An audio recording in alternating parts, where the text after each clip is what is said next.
Le deuxième jour des échanges entre les partenaires de la CENI pour la réouverture de l'enrôlement lors d'un atelier de la CENI clôturé ce vendredi soir a été très déterminant. Un consensus a été trouvé. Toutes les parties prenantes, y compris les partis de l'opposition, se sont convenus d'œuvrer pour l'enrôlement partiel des électeurs, mais les partis de l'opposition et les organisations de la société civile n'y vont pas les yeux fermés. Ils ont exigé les sanctions pour ceux qui ont été attrapés dans la distribution frauduleuse de la carte nationale d'identité.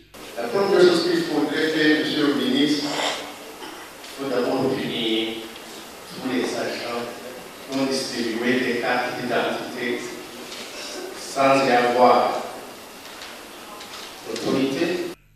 Une autre exigence des partis de l'opposition est de permettre la correction des listes électorales et les participants ont fait des propositions. Domitien Ndayizeye est ancien président de la République du Burundi. Pour les inscriptions de la première phase, qu'est-ce qu'on fait pour extirper de cette liste les gens qui ont été frauduleusement inscrits? Et puis on donne des propositions. Et moi, ma proposition, c'est celle que je vous ai dit. Vous n'aurez pas une autre solution. Chaque parti doit être présent sur cette colline là-bas. Vous êtes 5 partis politiques, mettez-vous ensemble. Il serait très navrant si la Commission électorale nationale indépendante n'acceptait pas de nous donner cette liste. Qui multiplie autant de dossiers qu'ils veulent, mais qu'ils vous donnent.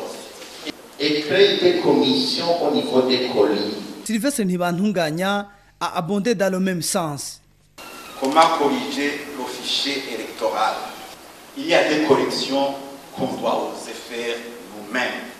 Dans les propositions qui ont été faites, c'est de former une commission ad hoc sur toutes les collines, des commissions comprenant les partis de l'opposition et les partis pro-gouvernementaux, sans oublier les membres de la société civile et celle qui a prédominé. Et cela pour pouvoir vérifier sur les listes électorales les faux électeurs. Le président du CNDD-FDD est pour cette idée et il a suggéré que ces commissions collinaires soient régies par une règle de conduite et sous la responsabilité de la CENI. Aussi, Gabriel Rufyiri, le président de l'OLICOM, a promis que son organisation, qui est présente dans toutes les communes du Burundi, va déployer des mandataires dans ces commissions pour la vérification. Après la lecture des recommandations dans cet atelier, le président de la CENI les a appréciées en promettant que ces recommandations vont vite se transformer en arrêtés.